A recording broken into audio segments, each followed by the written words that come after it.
Okay, I'm recording. Well, good morning, everyone. Welcome to Becoming Us. This is a program brought to you by BetterHelp, which is a provider of virtual therapy sessions. I'm Bambi Francisco Roizen, and with me is Joy Berkheimer. She is the BetterHelp therapist who will be facilitating our conversation today. So this is a series focused on who we've become in this new normal, and it's a group discussion for all of us to share our stories about how we are coping during this time of prolonged uncertainty and suffering. And we have focused on several topics over the course of 4 months: fear, anxiety, loneliness, relationships, parenting during a pandemic, how to find balance between work and life. And we focused on 3 goals. As I look back and watched our series over the last 4 months, we've really focused on 3 themes and goals. So I want to just touch base to refresh others, those who joined us in the past, and maybe just give an idea of how the discussion we've had for those who are new. So one of our goals has been inward before outward. During this time when we want to take control of our lives, sometimes we just go out and we want to just change everything, change things up and change the world. So inward before outward is before trying to change the world, first maybe try changing yourself. The second is joy in the present. We can't just fast forward through the bad times. We can't fast forward through 2021 and expect to be a different person, to be a person of character. And life should be about this constant awareness or aspiration to become people of character and wisdom. And so rather than just trying to change our circumstances, maybe we should just be grateful in our circumstances. So finding gratitude in our circumstances. And then finally, purpose. Once we're in that grateful place, maybe we need to be purposeful in sharing that gratitude. And purpose is about having an impact and being intentional. And Joy kicked off the conversation 2 weeks ago with a great quote from, I believe, was it Pablo Picasso, Joy? When I think he said, purpose is a gift we share with others, correct? And so gratitude can be a gift we share with others. And Joy even mentioned something small like a smile might be a gift we share with others. And Don talked about even a hug can be a gift. And that could be our purpose for the day of sharing gratitude and kindness to others. Another takeaway from 2 weeks ago was when we were trying to figure out how do we find our purpose, is maybe our purpose becomes visible or apparent when we realize that we like the process. So cooking meals, cooking dinners, that's a goal. But if you really like to spend 2 to 3 hours in the kitchen, maybe that's your purpose. I talked to my son, who is a competitive skier, and he starts competing in January, and they're starting already preparations to get fit. And he was kind of bored yesterday when he was on the call with his coaches. And I said, look, hey, do you just want to be on the podium and get a medal? Or do you want to love the process? Because you have to love the process. And if you don't, maybe that's skiing, racing, maybe is not your purpose. And then the other way we discovered purpose was, I think Ricardo brought this up, sometimes we might just have to just do it. We might just have to just give it a shot and say, what the heck, and dive right in. And parenting is a lot like that, right? We sort of say, let's just have babies, and we don't really know how to parent, and we just figure it out as we go along, and that becomes our purpose. And then finally, when we have lost opportunities, that's also how we can find our purpose. And 2020 was certainly a year where there was a lot of lost opportunity. And I think during this time, maybe people have rediscovered their purpose or maybe crystallized their purpose. So as we watch this video that I always play about the events that have shaped culture and society, I really want you guys to think about how has your purpose changed through this time? So let me share that with you.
So that last slide was, in this new normal, who do we become? And one of my other slides there, you probably saw that this pandemic has taken away what we want, but given us the time to figure out what we need. And for me, from a professional, on my professional side, I have always had my business has always been somewhat twofold, with a software platform and a media portion. And we had to downsize a bit. So that was opportunity lost for me, but that also helped me sort of refine my purpose. And so what I asked Joy to do was maybe talk about, how do we know what our purpose is, or maybe how do we move away from something that gave us purpose in the past, but maybe it's time to let go of that. So she is going to be talking a lot about that this time around. But before I pass this over to Joy, I do want to say thank you to BetterHelp, because BetterHelp is our sponsor for this series. They have been truly supportive in providing this forum for all of us to share our to just share who we are, not what we're doing, but who we are as people. And I think that's really important during this time. And so for those of you who have not tried BetterHelp, I would say give a gift to yourself. For everybody who's on here, you can try the service for free. But I would say that this is the time, this period of prolonged uncertainty and anxiety, this is the time where people need intimacy, and they need contact with people. They need conversations. And you can give the gift of BetterHelp to those people who actually don't have it, because trust me, these things happen pretty quickly when people spiral down into a negative space. And so BetterHelp is there for you. And I would highly recommend that. So with that, I want to pass this over to Joy. Hi, good morning, everyone. So I'm going to go ahead and pull up my slides really quick before it started.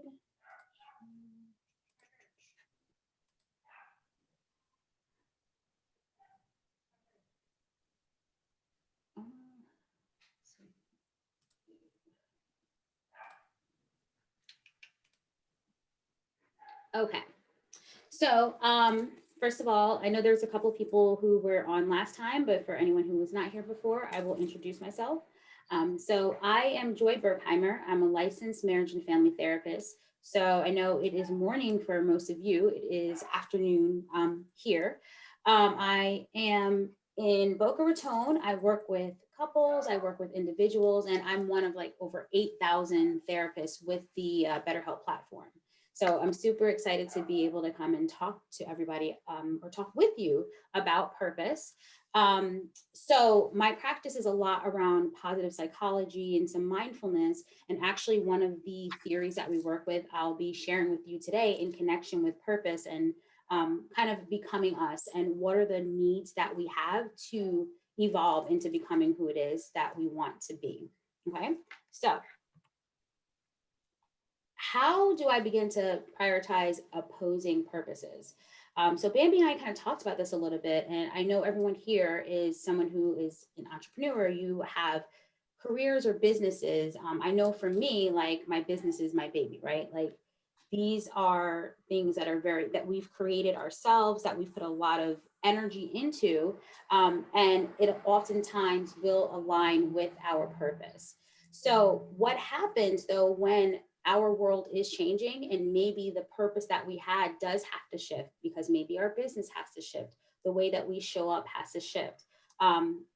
Things started to open up a little bit. I don't know if you guys are like shutting down again, because I know things are shifting back and forth and there's a lot of unknowns. But things that are coming up are opposing purposes. What do I attack first, right? So how do you start to figure out what is going to be most important?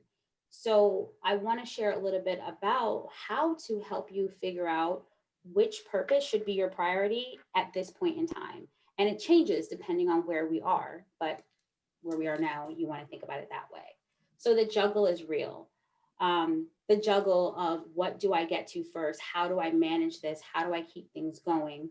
So if you do have opposing purposes that literally conflict with each other, that you cannot do them at the same time, you have to pick one or the other. Um, Something to consider is, what is time sensitive? Is there a purpose that you have that needs to actually happen right now? You can't wait for it. You can't wait for things to open up, right? You can't wait for maybe a certain resource. You just have to figure out how to serve that purpose, that community, that passion you have is burning inside of you. So, which one is time sensitive? Who or what will be affected if you don't move forward with this purpose that you had, right? It could be difficult, but if the population or the community, or the passion that you were trying to reach is going to lose out by you giving up a particular purpose, and it's a population that needs to be served right now, that might help you align with what exactly your purpose is. So when we looked at the video, we're seeing the different things that were happening over time, right? The different wars.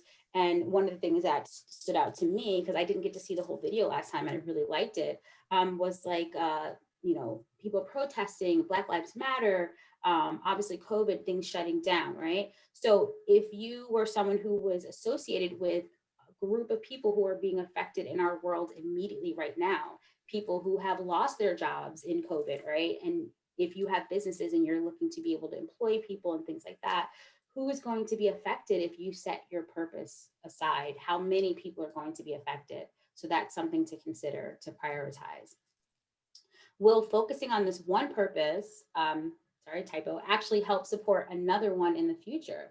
So does it actually make sense to pick one first, because it'll actually be something that you can build upon later, that maybe when you move to this other purpose or this area that you're super passionate about, you'll have tools, you'll have connections, you'll have kind of the momentum that you need from serving this first purpose. What makes sense to do first? And what lines up with my needs being met? Which purpose is going to meet my needs? So, our needs are actually the same as human beings. And I want to share a little bit about that in the next slide. So, far and away, the best prize that life offers is a chance to work hard at work worth doing, right? So when I'm talking about your needs, I'm talking about your personal needs, but I'm also talking about your business needs, because for most of us, I'm an entrepreneur as well, right? Those things really align. The work that I do is the work that I love, right? So my purpose, whether or not it feeds my business or it feeds myself, kind of flows the same way, right? So how do we know what basic needs need to be met? So, according to choice theory, we have basic human needs, all of us. So, one of the first needs that we have is survival. So, survival, we all know, is what you need to sustain yourself, right? What you need to eat, what you need to pay your bills, what you need to take care of your family, to have a healthy body, to have a healthy mind. Even mental health is actually a part of a survival thing, making sure that you are well all around. Um, so if you are thinking about serving a particular purpose or stepping into a purpose, does this purpose serve, or I'm sorry, does the need of survival get met with this particular purpose that you might be thinking of? Love and belonging. So the need to be connected to others and the desire to belong to and love and be loved, right? So love and belonging is a big, for me, I'm a relationship therapist, right? So this is a big thing for me that I always look at. You can be somebody who works on your own, but at some point in time, we do interact with the community. We interact with fellow people in the business world. We interact with colleagues all the time.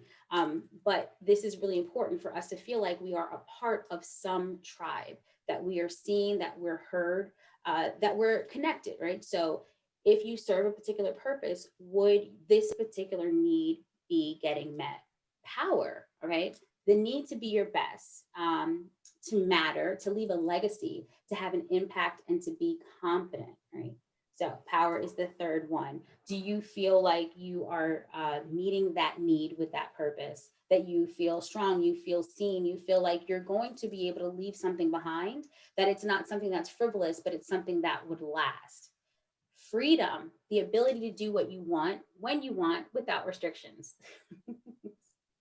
One of my favorites also. So if you're serving this purpose, is it something that you feel like is dragging you, or you're kind of drudging along, that you're not really motivated to do the things that are required to pour into this purpose, right? Or do you feel free? Do you feel like, I talked a couple of weeks ago about utilizing your gifts in order to serve your purpose.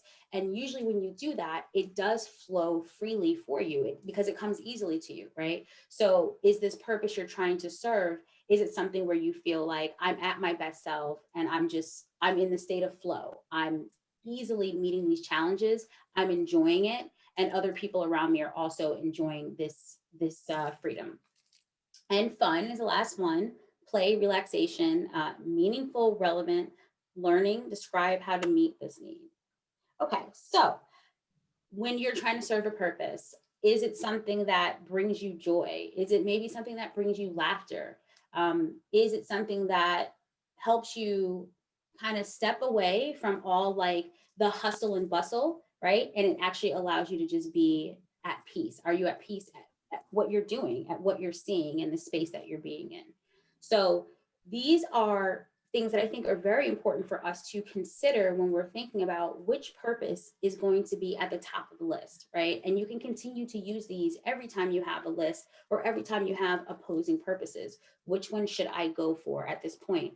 Are these needs being met? When one or more of these needs are not being met, we are not at our best. We're not at our best to perform for our businesses. We're not as creative, and you need to be creative when you're being innovative and you're coming up with things that are going to serve other people, that are going to move the margin for you, right? That's something super important. So we have survival, love and belonging, power, freedom, and fun.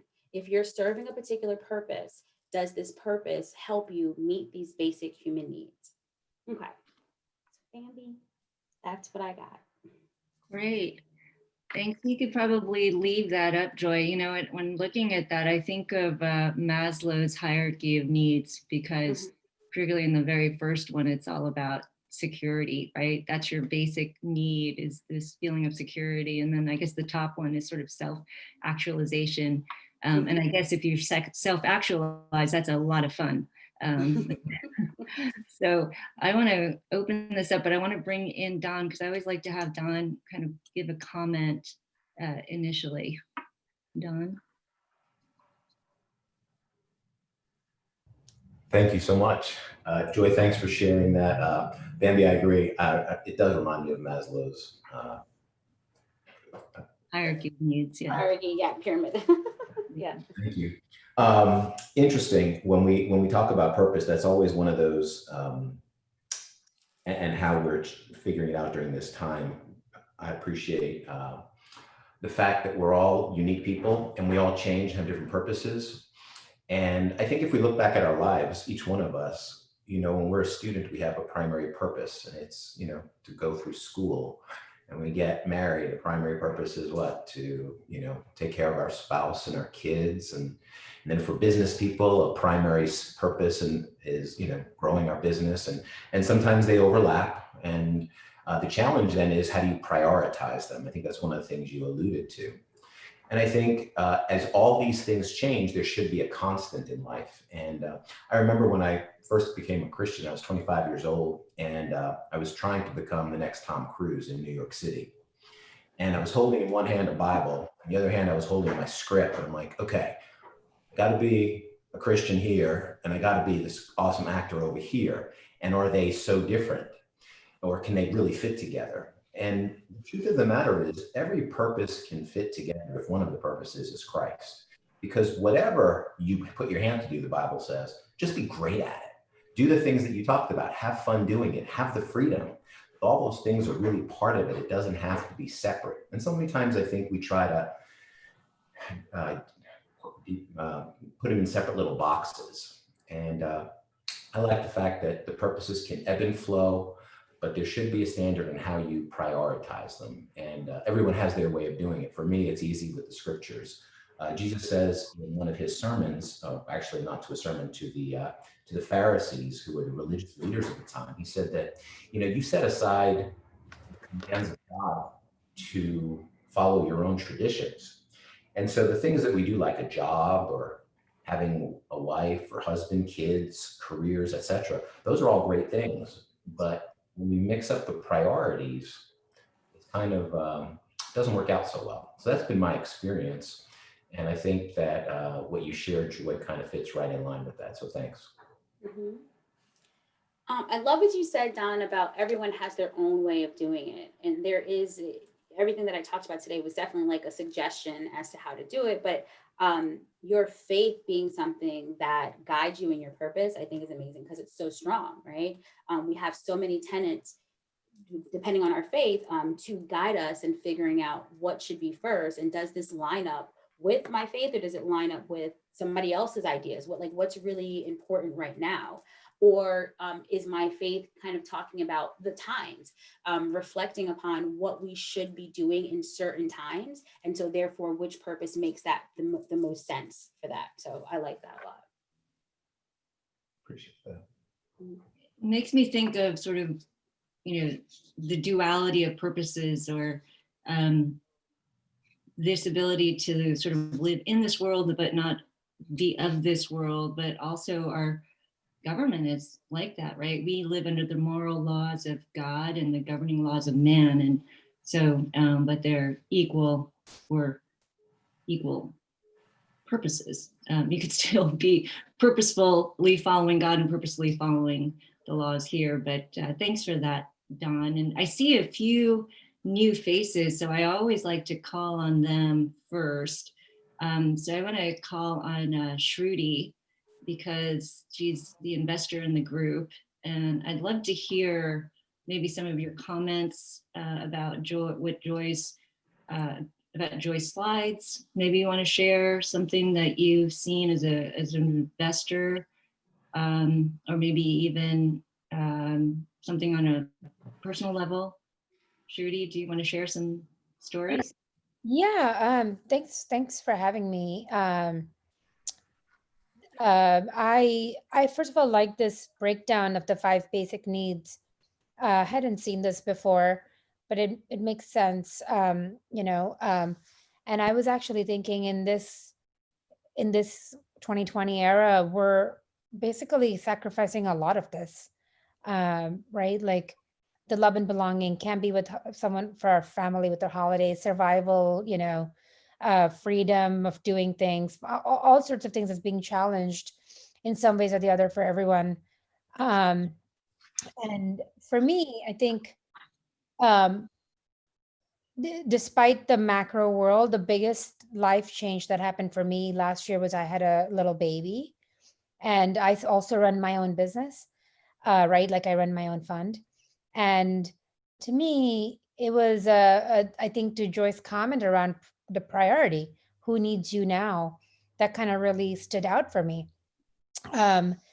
I, had to kind of decide at what point does the baby get priority, or my work, or does it get sacrificed? And as a woman, that's constantly our fear anyway, to not be viewed as a person that doesn't do their 100% and more, and to be taken seriously in the workforce, and so many other things. So that really kind of made me think about the points Joy made on a personal level, and how to navigate both running a fund, making investments, managing all the companies. We have over 45 companies in a portfolio, and actively investing, one company a month, basically on a pace level. So doing all that, and then now managing a 13-month-old baby, who throughout the pandemic, I did have mostly, I didn't think about it, that I wasn't going to get any care, but I did do that. So it's been, I'm happy to talk more on any front, but that was definitely what stood out on a personal level for me, based on the comments Joy made. So now I almost feel bad. Like I said, oh, our businesses are our baby, but your baby's your baby. Right? No, I mean, that's the thing. Your point as to what needs attention right now is her. Exactly. Yeah, but I also want to accomplish, and right, and feel like I need to set an example for her. So it's been fun figuring all that out. But definitely, yeah, that's a point for sure. Mm-hmm. Has to be prioritized. Yeah, no, and that's actually what I was going to say in terms of like our children, because I'm a mother too, and I'm in my home office today, right? Like we had to shift things around, and there's noises and dogs and kids calling the dog, and like that's, we have to try to do these dual things. And when your child gets a little bit older, I can see it being easier. Right now, she needs you. So you have a 13-month-old, I have a 13-year-old girl who watches me. So I think of when I think of my purpose and prioritizing, I think will let me pour into business and pour into how I help others because like you said, I want to be that example for her. So which one makes sense right now, right? Who can I give to more now that will in the end blossom and kind of build upon itself. And I would just say, having 4 older boys, do not give your daughter an iPad yet for a long time. Keep the videos away. Trust me, having given my kids iPads at a very young age. Thanks, Shruti. I was also thinking about the slides, and I was looking at power when you were talking about the kids, and I was thinking that I don't think that's being met with you, because I think in that relationship, your baby's the one that has all the power over you. For sure. That's a funny one. Yeah. Yeah. But I think on the other hand, in meetings, I do kind of get that fulfilled in a way where I'm getting pitched and people are looking for money from me and makes me feel powerful, even though that's not how it should be. So again, we have to think about our needs and figure out, what's changed for me is just the schedule. I meeting around our nap times, or now it's different. Now we have care, and we had to bite that bullet with pandemic and say, we're gonna, what's important to me and sacrifice on, having someone in our home to help us out versus so I can get work done. Or before we were just scared of having someone in the house. So I think it's making those kinds of choices in our lives to see what we need to feel good and what purpose are we serving at the moment. But I did kind of raise her full time and worked full time throughout until 10 months. So not too long, 11 months more like it. So yeah, it was fun. It's a fun thing I'm going to talk about for a long time. Well, that's great. Well, please stay on, because we're going to mix it up here with other conversations and other stories, because I'm sure some of your thoughts will probably, you might have some thoughts that could be helpful for others. But is anybody else want to comment on what Trudy is going through, or maybe are you going through something similar or different? Or Tammy is there? She just waved. I just wanted to encourage you, Shruti, just keep doing what you're doing. As a mother of 6, I've been through those seasons. I had 6 children in 9 years to the day. So there was a lot of babies. But you can definitely do it and balance all of that. You're just in a different season right now. And then when they're older, they're going to be the ones that are blessing you. So keep it up. Oh, wow, that's amazing. Thanks for sharing, you guys. This is 4 boys, Bambi. I couldn't even tell. And same with you, Tammy. This is amazing. You guys are giving me inspiration. You haven't seen the gray hairs in the back of my head, but only kidding. I see Damien there. Do you want to share, Damien? Well, hello. Good to see you. I'm glad I was able to finally get in. I had a little bit of a technical challenge. He's only the CTO of a company. Yeah, right. He's technically challenged. Well, so first of all, let me say thank you, Bambi, for inviting me to your conversation and your discussion today. And it's great to listen to your perspectives on this topic. I confess that I don't really think about purpose formally. I should say I haven't really spent much time thinking about purpose in any kind of formal way, any kind of structured way. So this is probably the first time that I've sat down and thought about it in this kind of a format. So I was just jotting some notes down, trying to be as honest with myself as I could. Would it make sense to just share those quickly Yeah. Yeah. Yeah, just jump into that. Okay. All right. Well, first of all, my name is Damian Intrican. I've known Bambi for many, many years, family and friends and work and politics and good debates and good food. So it's been a pleasure the whole way, and I'm sure there'll be a lot more of it. This isn't in any real, I wouldn't say hard order, but I would say in particular with the last year and all the ups and downs, my top purpose has been my job. You know, it's my job to put food on the table, I like it or not.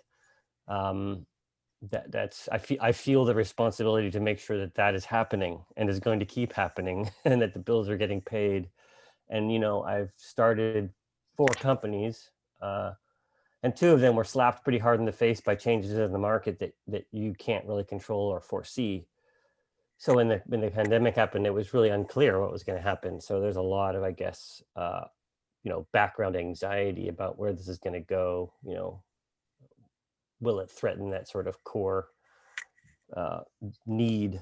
And in this particular case, fortunately, it's actually helped our business. And so in a way, I would say that has transitioned from a sense of kind of anxiety to a sense of gratitude, like this sort of always going back to being willing to go back to recognizing that I should feel the gratitude for things working in the way that I couldn't have foreseen in a good way, because I've been on the other side of this. And you know, you take the boat into the ocean, you take the fishing boat out, and you never know that you might run into a storm that sinks your ship. So that's, I guess, number one at the top. And then I'd say family. I've been thinking a lot about finding the right balance between giving what they need, but also wanting what I need, and trying to find the right middle ground, you know. And I think that's just a constant battle where you're also all in the same house, and you know, all the sharp edges are there at all times. So so I'd say finding that balance, and sometimes learning when to just sort of sit back and let things happen, you know, maybe be less of an actor in the whole family scene has been helpful for me. Shall I just keep rolling? I have a few more. Yeah. No, these are Yeah. great. Unless anybody has a So comment.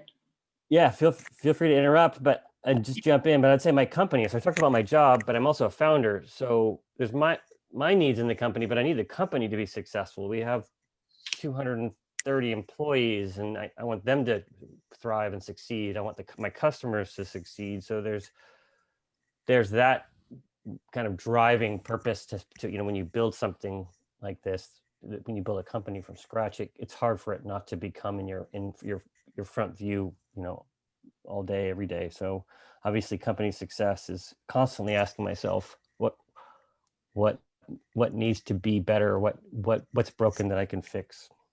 I would say my body is important, finding the right activities that keep me physically right. I know that I think better when I feel better. I think better when I work hard physically, whether it's biking or running or playing sports or whatever. So one of the things that the pandemic allowed me to do is ride my bike in the middle of the day, you know, with no traffic and hearing the birds. So I would say that that's actually been something that's been quite nice.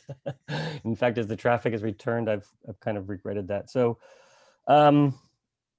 writing at Bambi, as you know, I like to write. I love to write. It helps me create another world that I can go to at any time and inhabit. And you know, when you write stories, you kind of create the world and the characters in it. And that's something that is always something I can turn to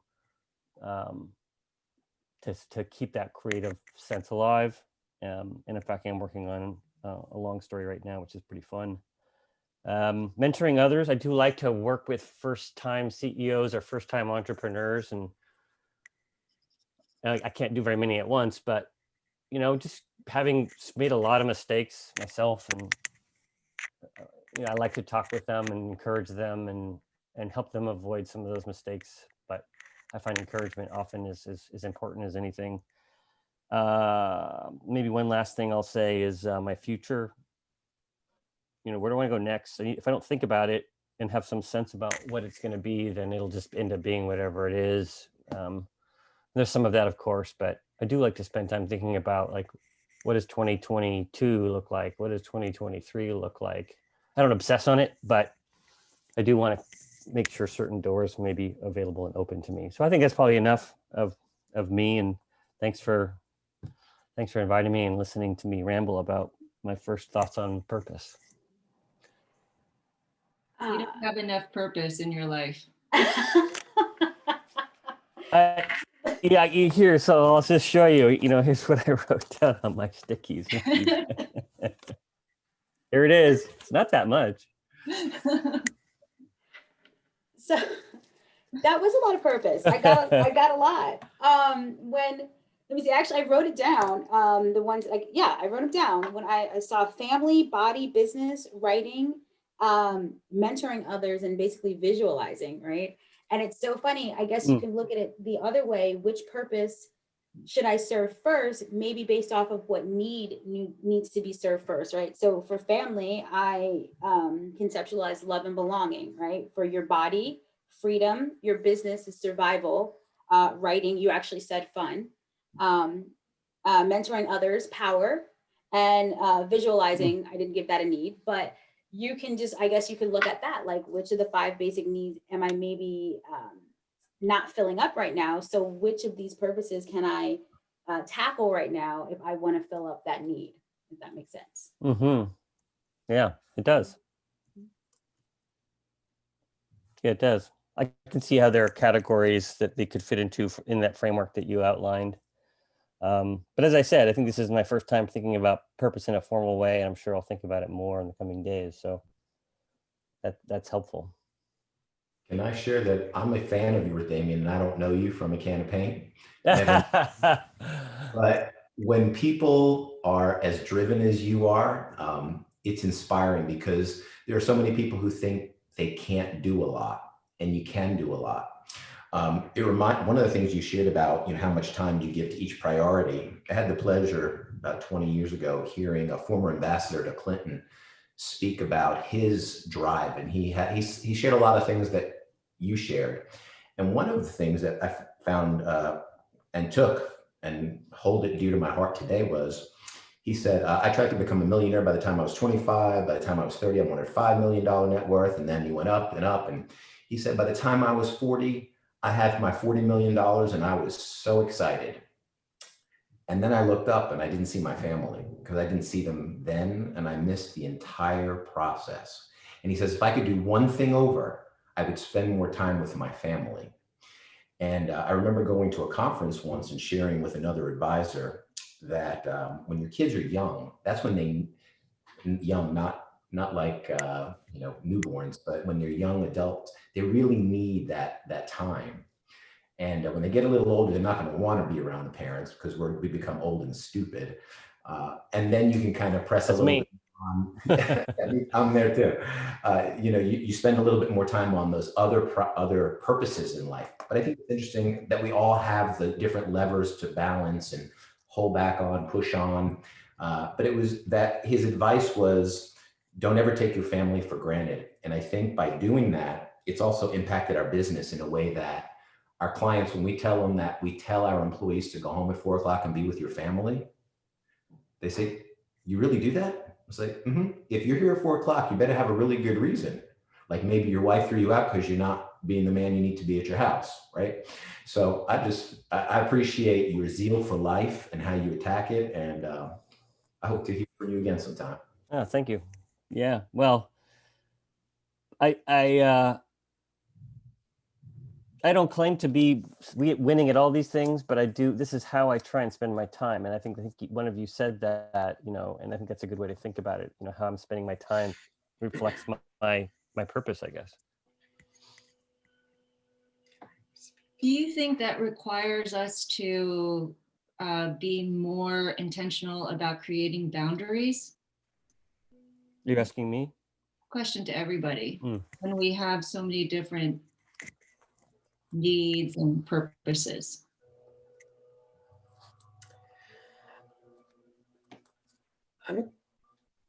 If you don't mind.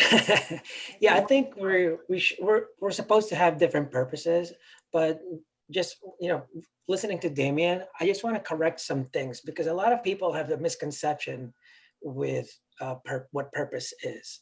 A purpose is something that's intentional, right? So it's good that you actually took the time to figure it out, because purpose doesn't just come out of nowhere.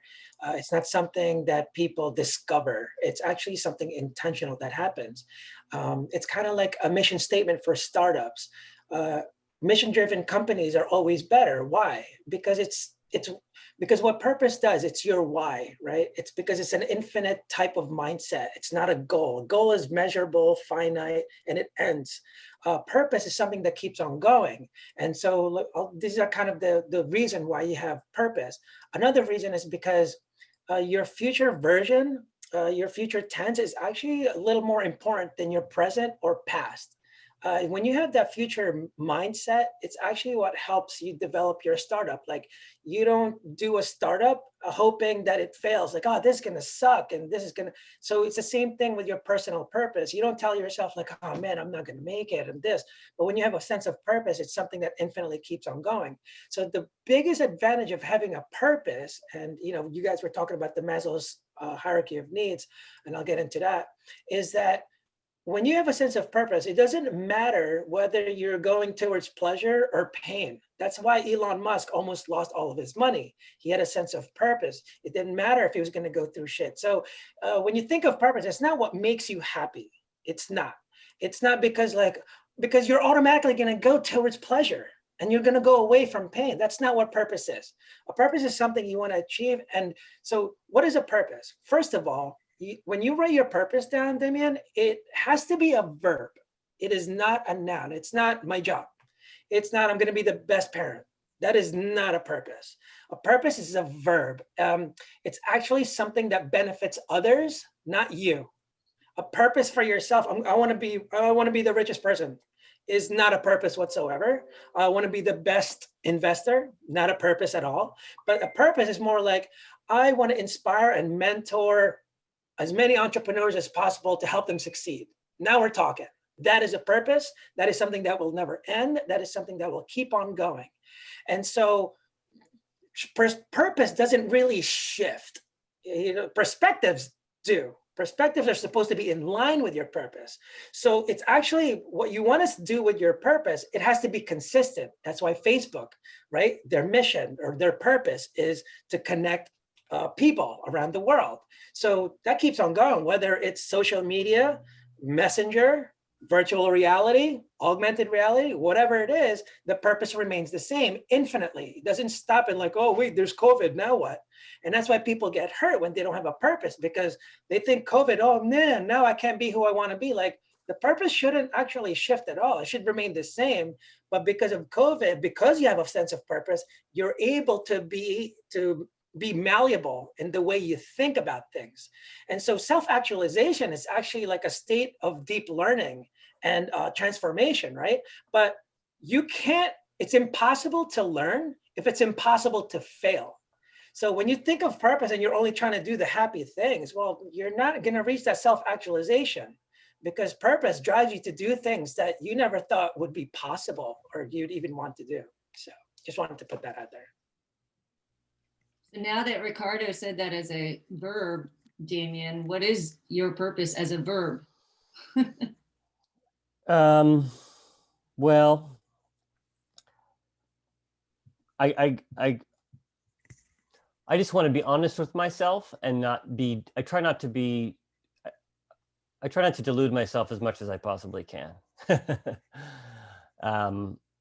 And I would say that if I'm being honest with myself, I do know that my job and my ability to keep my family in a position of being safe or being able to do things they want to do, it's not, saying my job is a purpose is not a very glorious thing to say. It's sort of a, it's what everybody that isn't independently wealthy is probably thinking about. So I hear that. I would just say that there are just forces that I at least have to wrestle with that cannot necessarily be boiled down into a single verb. And I think And I think it's a great discussion. I love what you're saying. I just think that, an organization needs a single purpose so that you can keep hundreds and thousands of people focused on a direction. But an individual who has a lot of different needs and wants and desires and obligations, I'm Yeah, not sure. you can have different purposes, obviously, right? Purpose as a parent, purpose as a business leader, purpose as whatever. There's so many different purposes. When I say that it's a verb, it's not one verb. It's just that for each purpose, it has to be a verb. And because right now you still have that mindset that a purpose is self. Again, I'll have to go back. It's something that benefits others. When you said doing things for your family, okay, now we're getting closer to it. But that's one sense of purpose, your personal purpose of being a father. The purpose is I want to, that's why all mission statements starts with to blank, to verb, right? It's never like to be the best social media company. Like, no, that's not a purpose at all, because it's not benefiting anyone because you're the best social media. What does connect people, for example, Airbnb, to give people a sense of belonging. That's now forever. Anything they will do anything. That's why they added experiences, because it's some sense of belonging, and it's going to keep on going. And that's how you innovate, when you have a sense of purpose. So when you think of it, it's not one verb and then one purpose for your whole entire life. That's impossible. You have so many different purposes, but you have to just make sure that it's a verb and that it benefits others. It's not for you. A purpose is never for you, ever. It doesn't make sense to do that, and it doesn't help anyone. So that's what makes you keep going. Elon Musk didn't say, I want to be the first one to Mars, and that's it. Like that, no one's going to follow that. No one follows that. That's why Simon Sinek with why. People follow the why you're doing it. What's your purpose? How are you going to get people to follow you and to achieve your purpose if you're doing it by yourself? It's impossible. There's no way. So it doesn't really make sense. So when you think of it, that's why it has to be, you have to really, think of it as a verb, because it's something that's infinite, and all the problems stem from people thinking it's a noun. Even the cause of the problems, people thinking the cause of the problems are nouns, doesn't make sense. You don't just say, oh, it's racism is the problem. What do you mean? What do you mean? Oh, it's depression. What do you mean, depression? There has to be a cause, an action, a verb, something. It's not just my depression. Like, no, your perspective on your situation, the way you're thinking about it is what's causing the depression. That's why you're in depression, not it's depression. And so many people are getting hurt because of that mindset. Ricardo, I love your passion. I think you really believe in that. And Damien, I think, he's on point, but I think he might have missed what you were sharing, because when I thought about you, you provide for your family security, you provide for your mentees, a mentor, you provide for your company, a profit, you provide for your employees, their jobs. And in this case, maybe you have different verbs for different things if you want to break it down, but Damien, dude, you provide. If you want to know what your purpose is, you provide a lot for a lot of people. And that ties in exactly with purpose, which is about other people, because you do. So kudos, Damien, and thanks for Ricardo for making that point. Excellent. Thank you for that. Hey, can I ask a question to Joy? Yes. So maybe I missed it, but how do you bring together these 5 basic needs, which make a lot of sense to me, with purpose? And I guess when you first started going through it, I thought you were going to throw in purpose as a basic need, but was your point that you fulfill these basic needs and that allows you to create a purpose or to fulfill a purpose? Just what's the link between these needs and purpose? Yeah. So when we were talking about prioritizing purpose, right? Like, say you have opposing purposes, maybe you have more than one purpose. So what we were talking about is, how are you able to figure out what do I need to pursue first? Okay. And so what I was saying is, which of these things that maybe you could be pursuing, what passion actually will have these 5 basic needs be met, right? So maybe that's the one that you should be putting more energy into, if that makes sense. Okay. Yeah. Okay.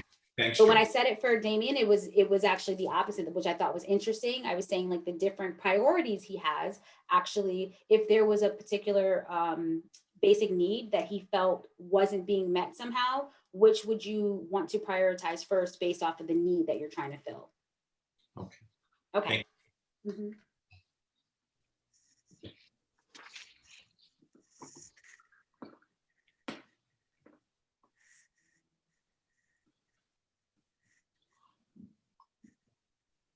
Does anyone want to share, maybe looking at those needs, one area where they don't feel that need is being met this year?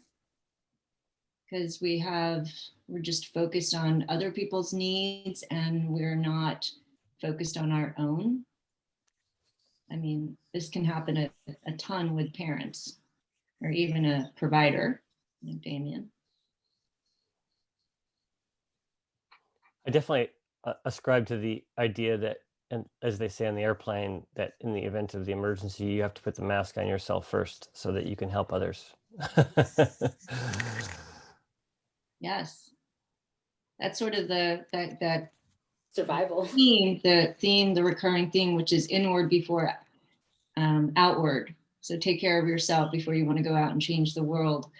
But I find that because many of us here probably have multiple purposes and multiple obligations and responsibilities, we tend to not meet our own personal needs. So, and Damien, I mean, you sort of touched on a number of those things, and I know that the physical part is like, definitely you're like me, you got to get that exercise in, maybe even like Tammy, intense, or Dawn, you got to get that in. That is a personal need that we need. But so it might not just be that, but is there an area, this is open to anybody, is there an area, one need that is not being met? So Tammy, you had your. Yeah, I was going to say it's easy for me to neglect the fun need because, I've got 6 kids and I'm working and I'm going to school, and that one is very important. And I literally have to schedule in my fun. I know that sounds really not fun to schedule in fun, but because I know it is important, that's the one that gets neglected, I think, the most, is prioritizing that fun. That's a basic need.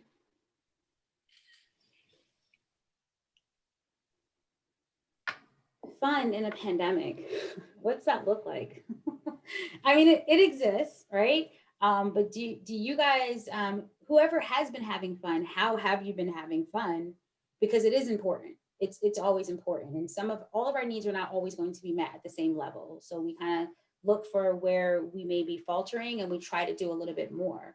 But what have you guys been doing for fun? Because if you're not having fun, if you're not kind of well-rounded, it's also harder to serve your purpose. So what have you guys been figuring out to do?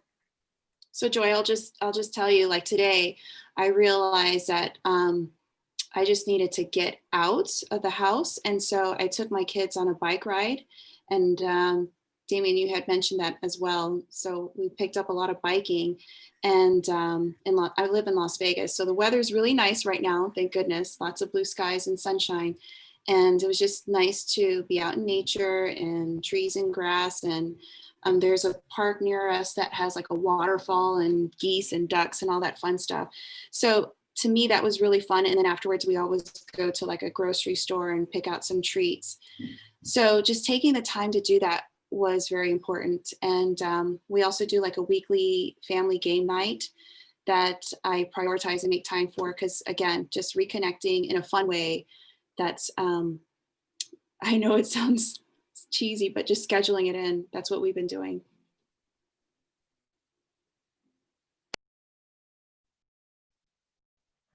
I would say for me, probably freedom has been one of the hardest things, because I, do prioritize my purpose, and my purpose is to serve other people, is to affect positive change for other people and to empower people.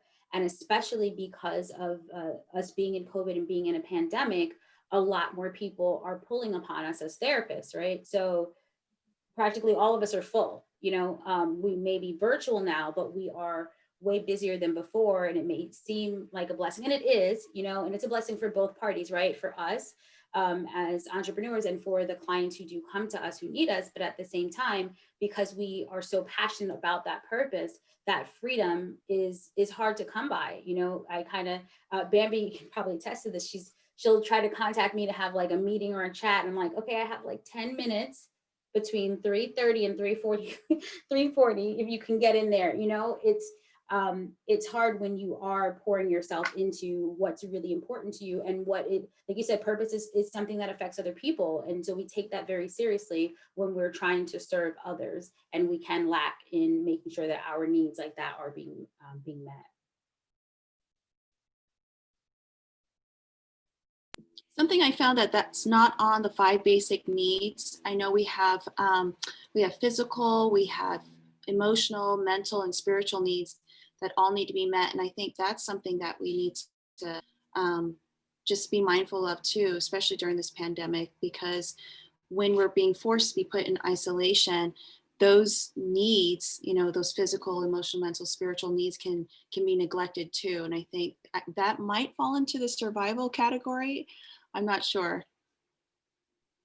I would say it could actually be love and belonging. When I think of spirituality, I think of my love and belonging, and like mental health, probably love and belonging, like love of self, right? Self-love, caring for self. So it probably falls into that, the need to be connected to others, and physical. Actually, I would look at physical as power, having that sense of power, that your body can work and can continue to serve you in the way that it needs to. And you get up and you feel good and you feel enabled to do the things that you want to be able to do.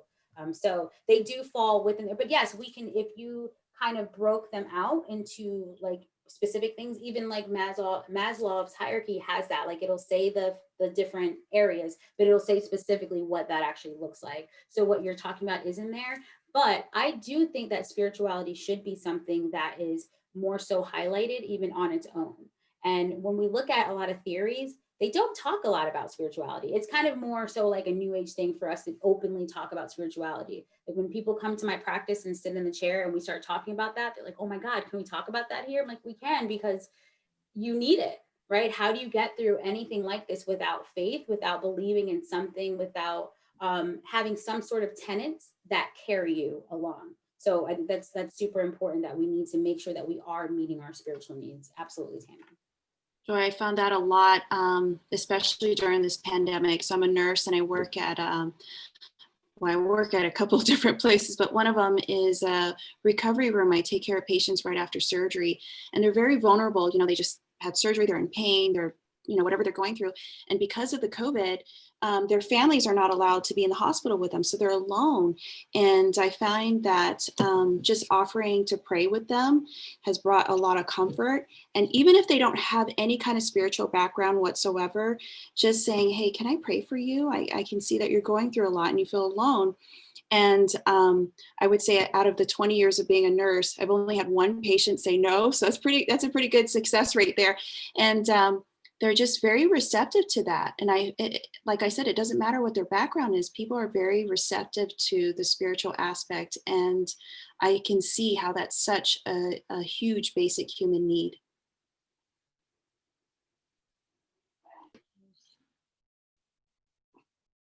I was thinking about freedom, but like it's funny. It's freedom can be a bad thing, right? Too much freedom. We probably need boundaries, and if there's any time we need boundaries, we need them now, because everything is so blended in. And I feel that I have to be very intentional about creating my boundaries. I have to leave, walk out the door, and have just time outside of this space. So it's weird. So I look at freedom and I think, like, is now the time to be free, or is now the time to be more intentionally creating boundaries? But that's just a thought that I'm having. But the fun part, I think I'm missing that as well. But I'll give you something that I did the other day, which was not meeting my needs, but meeting my child's needs, and then turned out to be fun for me. So we have this 18-foot trampoline in our backyard. We needed it because my sons were gaining the COVID fat and they needed to just like get out their wiggles. And so My one son kept just saying, just come on the trampoline with me. And I was like, no, it's too cold. I don't want to go to the trampoline. I don't want to do that. And then we ended up on the trampoline for 45 minutes and he ended up getting a workout and I got a great workout. Trampolines give you a good workout, by the way. And that was actually kind of fun. So it was sort of serendipitously fun for me, even though I, wasn't planning on that fun. So maybe sort of just saying what the heck and just do some random thing like that with your kids. Like Shruti, you'll probably find yourself, you didn't get to the terrible twos yet. Wait till you get to the terrible twos. I can't wait. I think I wanted to hit on the fun piece as well, actually. Throughout this, there's been so much of taking care of someone else or taking care of my business and other things that fun was not, top of mind for me in that way. And then I kind of realized that as well over the last few months. And, have been focusing on that in every piece, little ways in every piece I do basically. And fun for me in work is doing something that's non-core to work, like writing. It makes me feel like I'm going inward, looking for a fun way to create, for creativity. Started writing a lot more. On the personal front too, just kind of taking out time, going to the park a little bit more, just getting fresh air, getting a walk in has been, because before, as it's cold here, I mean, for San Francisco, it's not like snowing cold, but it's, kind of makes you lethargic into making a physical activity happen. And I think getting that piece, I didn't realize that was like a basic need for us. It's I think of that as like an add-on to life, and you can do all the basic stuff, and then fun is kind of like a plus, but now that I can, it makes more sense to me that it is core to what we need to do to live. So thanks for pointing that out. Now go out there and have fun. It sounds like a prescription. But it's funny that as we become more and more engrossed in what we think is our purpose or what we want to try to achieve anyway at work and personal life, you forget about fun as a thing you want to optimize on too. You optimize on happiness, not fun. I think there's that distinction. I wonder, just thinking out loud, if there isn't, if it isn't, we're just distinguishing fun from play. The idea of play being a state of mind where you are, having a certain kind of an experience. I think fun is maybe a little bit more of a result or a piece of candy, but play, we see this in innovation settings when people are really good at play. All these possibilities start appearing and coming up and everybody gets very excited. People that aren't good at it really kind of need to be taken out of the room, frankly. Here's the 5 ways that'll never work. Oh, get that person out of the room, please. But I wonder if it's a worthwhile distinction between fun and play. I just throw that up as an idea. I think it's more spontaneous, right? I think she was talking to you, Damien. But play is actually under the fun bubble. It's in there. So it's underneath. I think of like when kids play, and you were talking about innovation, and I think when kids play, they don't think about happiness, right? Happiness happens and they get creative, right? My son is like a little army man and, and they're like in his own world and he is having fun by being creative. But yeah, I don't even think happiness like calculates into that at all. Maybe fun is a good prescription to it just means I have this thing with my kids, and my husband knows that it's sort of, okay, it's time to be bored. Everybody bored. Now get creative. And so if they say they're bored, I'm like, good, that's the start. Now get creative. Hence, take away the videos. How That's long fun. does that last? Because I tell my kids they're not allowed to say they're bored or I'll put them to work. Well, it's true. It's true if they're bored. I'm just saying that when they do say they're bored, then I try to get them to just be creative about it. Yeah. And it. So I think I heard somebody brought up Elon Musk, and I've interviewed him in the past, and I asked him about I don't know how we got to the topic of boredom, but he said that he built his creativity because he was bored. So I think he might have even said, or he just sort of cultivated that creative gene. And I think he sort of said that he likes for his kids to be bored too. So I didn't come up with that. That's something I believe he talked about. He has 5 kids too, and like $3 billion businesses. Yeah, I like that we're talking about the happiness thing because again, a lot of people don't notice, but happiness is just a result. And I guess fun is kind of like what helps that result, right? And, people have to see the same thing with depression, anxiety. What I've seen is they keep calling these nouns the cause, right? Depression is the cause of my unhappiness, anxiety is causing me this. It's actually your perspective that's causing the anxiety, causing the depression, causing happiness. I've heard so many people say like, oh, I've been dealing with depression for like 16 years, but I've never once heard someone said, oh my God, I've been dealing with happiness for like 15. That's awesome. Like you have to know that it's a result. So all the things that you do is actually part of that. And one of the things that, Bambi mentioned, you're talking about freedom and having too much of it, but really what it boils down to is more accountability. Freedom is awesome, but it's the accountability that we need to put in place. The less we make people accountable for things that's happening, the more depressed they actually become. You think it would make them worse because they're making themselves accountable, but actually it doesn't. What I've seen people that get into really depressive states is because they're not being accountable. Because when we're in a bad state of mind, we tend to love excuses and hate accountability. It's never your fault when you're in a bad place. It's always someone else. And so the more we're accountable for that, the more you think about your happiness and things like that. And that's why that future mindset is so important, because when you see a future version of yourself, you don't think of a really depressed person, I hope. People that are depressed tend to see that only, and they can't shift their perspective on who they want to become.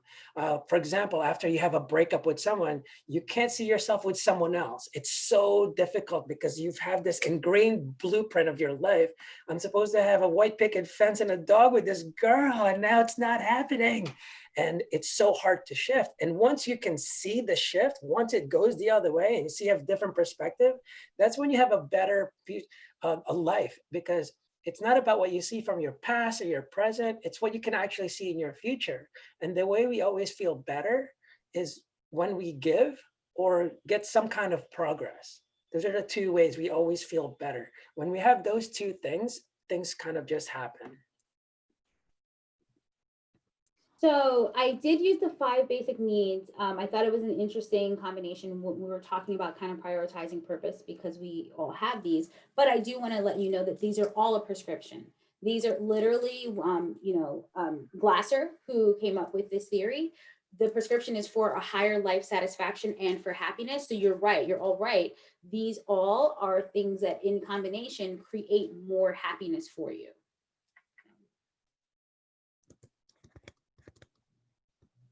Yeah.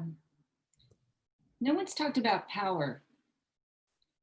And I find that people are trying to be powerful on social media, not to bring that up, but it feels like that is where they feel like they can take control.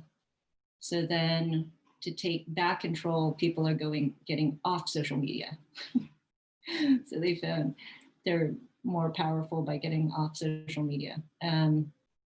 Sorry, that was a bit of a non sequitur there, but I don't, for some reason, because power is right in the middle of my screen, and then I keep seeing it, and it feels like I'm having tension with that word, like I had with freedom.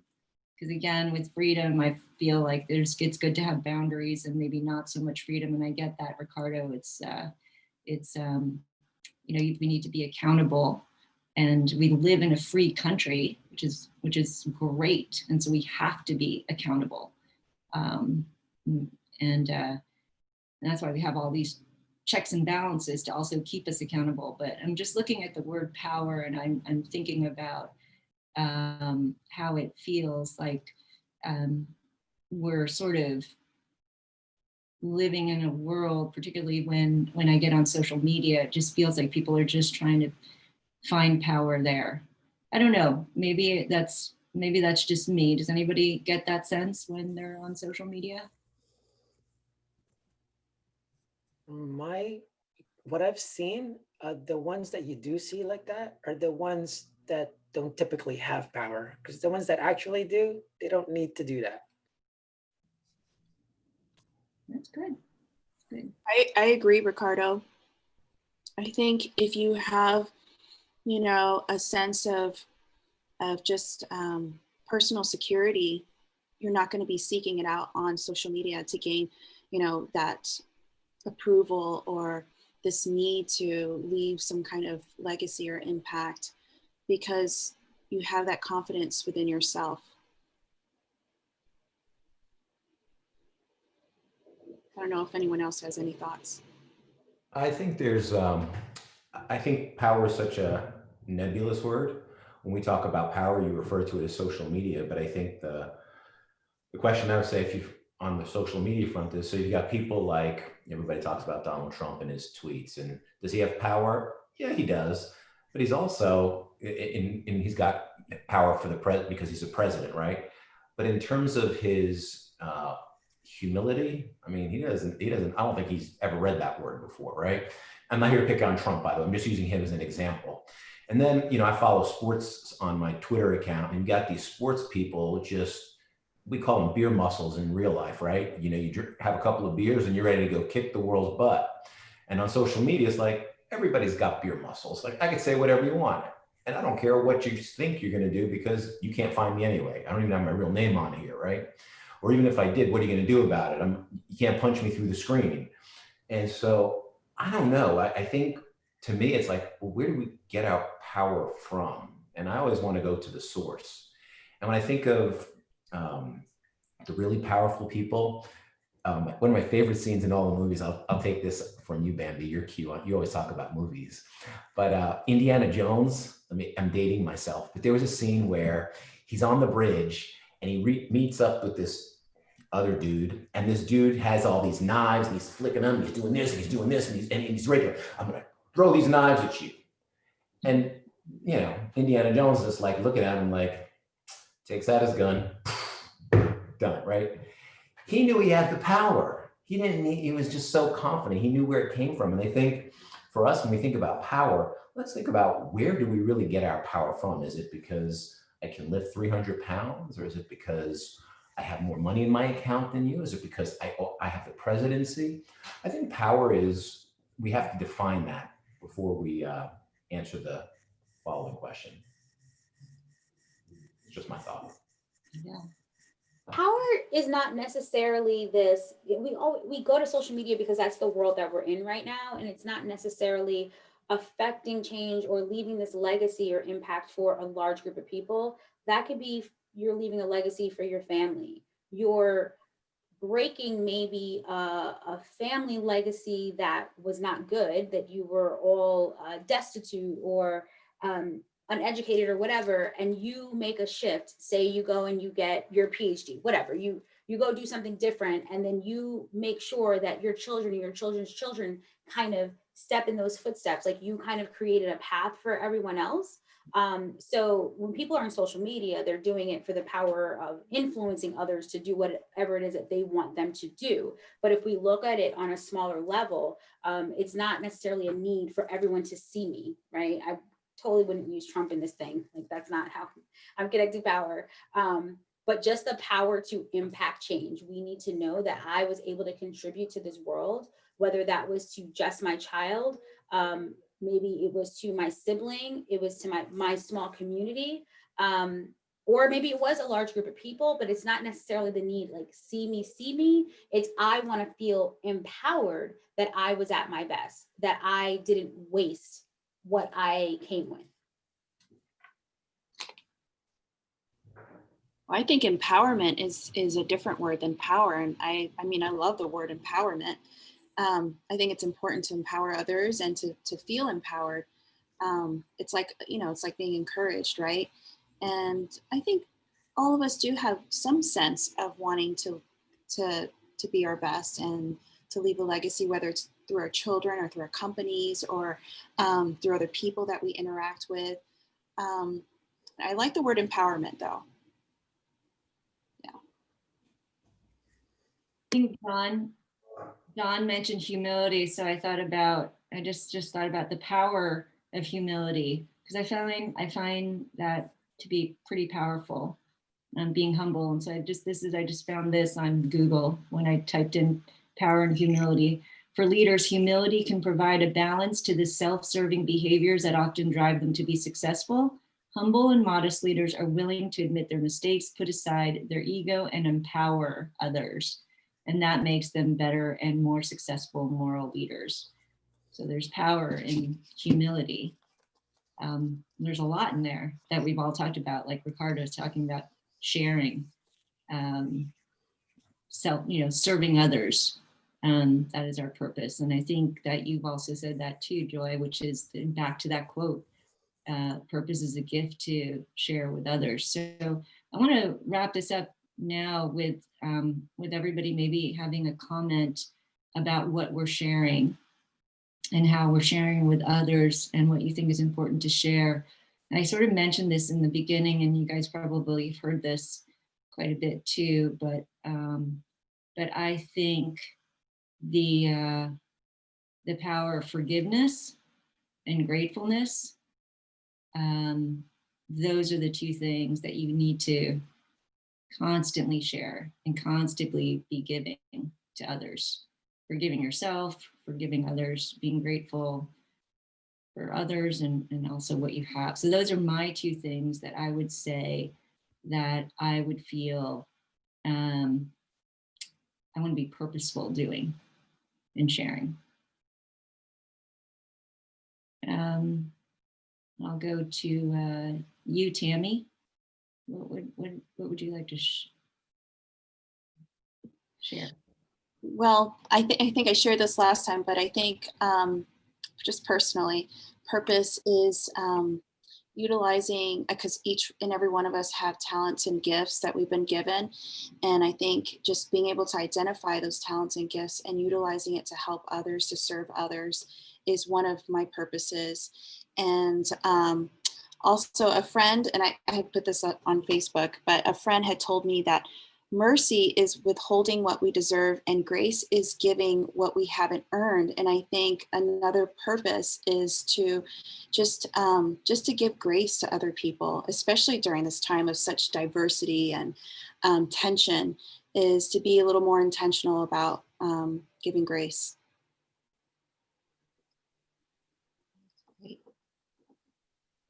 And then Damien, you're next on my screen. First of all, I really agree with what Don said, that there are many different kinds of power, and it's good to kind of think through where it can be a topic worth really thinking about. And one of the thoughts that comes to mind, and maybe you may know this better than I do, but I think Elon Musk was talking about patience. And I would say that I have learned over the last 30 years that you don't always have to run face first into a brick wall. And I think that I've learned a lot of times that I can just sit back and slow down and let things unfold a little bit, wait, which doesn't mean, you're not giving up. You're just being a little bit more patient in your sort of outlook on what's going down in front of you. And I've certainly, I think that is, I don't know if it's a form of power, but I certainly think it is. I think it's maybe a tool in the tool bag. How's that? I think so. I don't know what that saying is, something about it's more powerful to stay silent than it is to react or something like that. It's something to that. Yeah, maybe to reserve the exercise of your power, you know. Often you'll see the person in the room that speaks the least. When they finally speak, you know, people really listen. You know, there's a lot to be thought of there, but I would say patience is certainly one that I have evolved into personally. I'll have to look that up. It's harder to be restrain yourself, or it's harder to be patient. There's something that I'll look up that quote. Yeah. So Ricardo, what do you want to give to others? What's the gift you want to give to others? Well, I guess the one thing that we try to do with our, nonprofit for the mental health is really giving people the idea of the power of decision. And the way you go there, like we've discussed before, purpose is very important because that's where it all starts. That's why I love this topic, because without purpose, you don't know your why. It's basically your compass. You don't know where you're headed. And like I always say after that, it's really your perspective has to be in line with your purpose. Because if your purpose is to teach and mentor entrepreneurs and founders and stuff, but you go, but I don't really have time.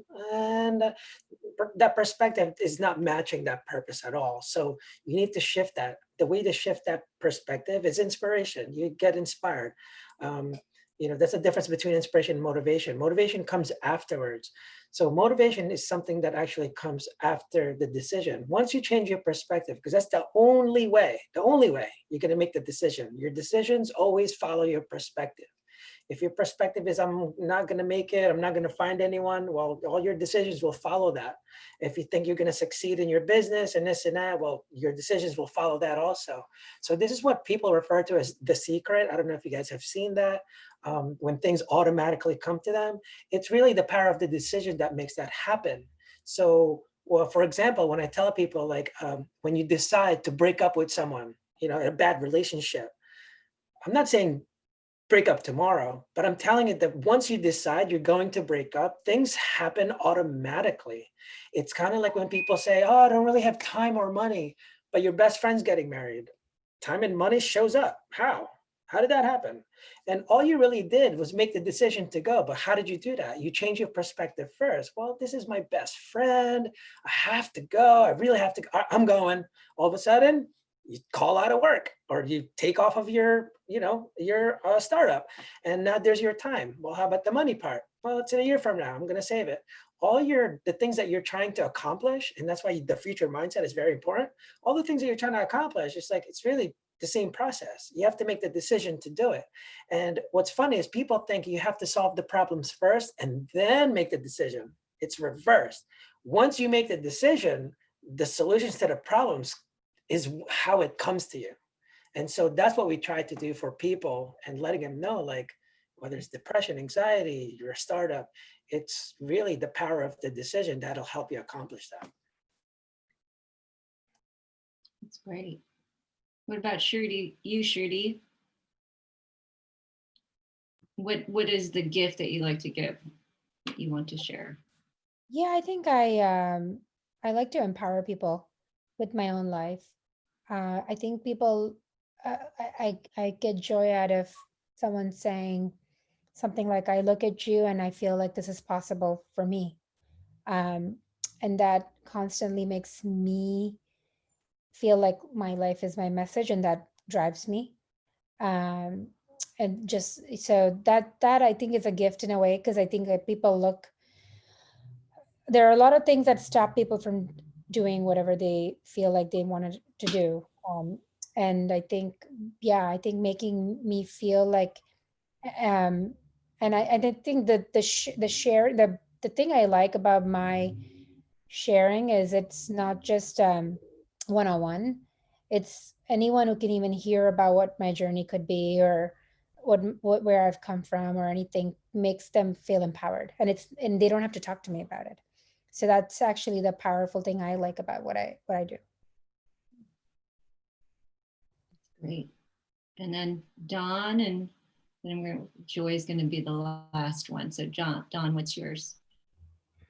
final thoughts. Well, the gift that I give, I don't give enough. To me, it's the greatest gift we've ever gotten. It's humility, because I think everything that was shared comes from, if you're able to share those gifts, if you have a position of humility. When I think of, the silence or the restraint versus the response, it takes a lot of humility to stay quiet. It takes a lot of humility, even if you're right, to be okay with someone saying they're right and you being wrong. Be okay with that. That's hard to do. It's hard when there's an argument or a fight, maybe with a spouse or a significant other. The argument will continue unless somebody chooses humility. And what I find is when we choose to be humble, to give that gift in a situation, the situation turns significantly in a positive way. And you can talk about that on a national level, global level, in business. I mean, gosh, in our company, we do something wrong, we just apologize. I mean, come on, you talk about forgiveness, Bambi. You got to be humble if you're going to, A, extend forgiveness, or B, even receive forgiveness. So I think humility is a gift that I would love to give more of. I gotta work at that, and that's hard. It's hard sometimes. Great. You make me think of someone said this once, it's better to be wise than to be right. You made me think of that. And so Joy, wrap it up for us, Joy. Hit it home. I would say the gift that I always try to give is pretty much, Bambi, what you're also doing now is creating space for new thought, creating space for perspective, as Ricardo loves to talk about, right? New perspective, with mindset shifts and feeling empowered, as we also talked about. So much can happen. We can serve purposes that, as we've all talked about, serve other people. That's really what we're here for, right? So creating that space for magical things to happen is the gift that I give almost every day. Magical, that's a great word. Well, I want to mention to everyone that Joy does hold group sessions on BetterHelp, and everyone here can get a free trial to BetterHelp. We'll send out an email to make sure that you guys check it out, try it out. But it's also a great gift. Again, this is a time where we need to have conversations like this a lot. We need to make time for conversations like this a lot. And those in the mental health industry understand that people can, one day they're just going to be, you'll see friends or even family members who aren't talking, and it quickly spirals out of control. So we need to be ahead of the game, and we need to try to be proactive about getting people to talk to others and hear wise counsel. So I'm going to thank everyone for spending this afternoon, early afternoon, late morning, early afternoon, late afternoon with us. We are all going to go out there and give the gift of creativity and space to create magical things. We're going to give the gift of inspiration and empowerment. We're going to give the gift of the power of decision making. We're going to give the gift of forgiveness, grace, gratitude, patience, and humility. So thanks everyone for just making my afternoon and this day just full of blessings and purpose. So have a great day, everyone. Thanks, everybody. Thank you, Bambi. Thank you, everyone. Thanks.